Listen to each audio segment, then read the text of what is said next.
টানা বৃষ্টিতে বিপর্যস্ত বিলাসবহুল ও আয়েশি জীবনযাপনের শহর দুবাই। গত ৭৫ বছরে এত বৃষ্টিপাত দেখেনি সেখানকার মানুষ। সৃষ্টি হয়েছে ভয়াবহ বন্যা পরিস্থিতির। ডুবে গেছে রাস্তাঘাট, শপিং মল, এমনকি তলিয়ে গেছে বিমানবন্দরও। এতে পৃথিবীর অন্যতম ব্যস্ততম বিমানবন্দরটিতে ফ্লাইট ওঠানামা বিঘ্নিত হচ্ছে। অনেক বিমান সংস্থা তাদের ফ্লাইট বাতিল করেছে। বিমানগুলোকে নৌকার মতো পানির মাঝখানে পড়ে থাকতে দেখা যায়। অথচ পশ্চিম এশিয়ার অর্থনৈতিক কেন্দ্র হিসেবে গণ্য করা হয় এই দুবাইকেই। প্রবল ঝড় বৃষ্টির জেরে থমকে গেছে দুবাইয়ের যাবতীয় কার্যক্রম। দুবাই মল এবং মল অব দ্য এমিরেটসে ঢুকে গেছে পানি। পানিতে তলিয়ে গেছে মেট্রো স্টেশনও। কোথাও কোথাও হাঁটু পর্যন্ত পানি জমে রয়েছে। নৌকায় চেপে পার হতে দেখা গিয়েছে মানুষজনকে। সোশ্যাল মিডিয়ায় দুবাইয়ের যে ছবি এবং ভিডিও সামনে এসেছে তাতে পানিতে খেলনার মতো ভাসতে দেখা গিয়েছে দামি গাড়িগুলোকে।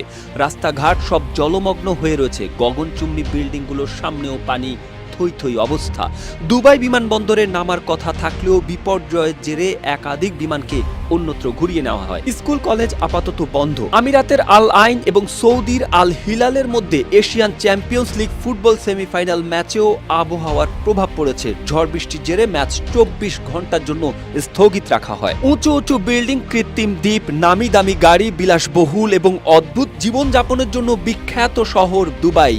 এ শহরে বৃষ্টির দেখা পাওয়াই যায় না, অথচ ভারী বৃষ্টি বন্যায় তলিয়ে গেছে মরুদেশের এই শহর। আর তাই প্রশ্ন উঠেছে, আচমকা কেন এত ভারী বৃষ্টিপাত হলো যে আধুনিক শহর দুবাইয়ের পানির নিচে তলিয়ে গেছে? এর জন্য জলবায়ু পরিবর্তনকেই দায়ী করেছেন বিশেষজ্ঞরা। জলবায়ু পরিবর্তনের জেরেই এমন পরিস্থিতি বলে জানিয়েছে আমিরাতের সরকারও। আগামী দিনে প্রায়শই এমন ঘটতে পারে বলে আশঙ্কা তাদের।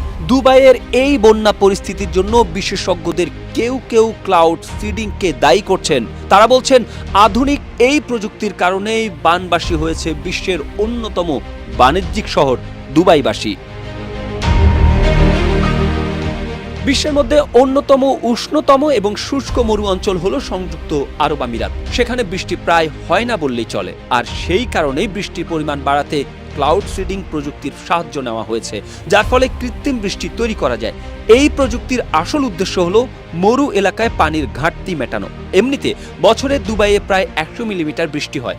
সেই তুলনায় গত ২৪ ঘন্টাতেই ৮০ মিলিমিটারের বেশি বৃষ্টি হয়েছে। গত ৭৫ বছরের ইতিহাসে মঙ্গলবারই সর্বাধিক বৃষ্টি হয়েছে বলে জানিয়েছে আরব আমিরাতের সরকার। ১.৫ বছরে যে বৃষ্টি হয় তা একদিনেই হয়ে গিয়েছে। ২৪ ঘন্টায় ৫ ইঞ্চি পানি জমে যায়। আবহাওয়া বিভাগের পক্ষ থেকে সাধারণ মানুষকে সতর্ক করা হয়েছে।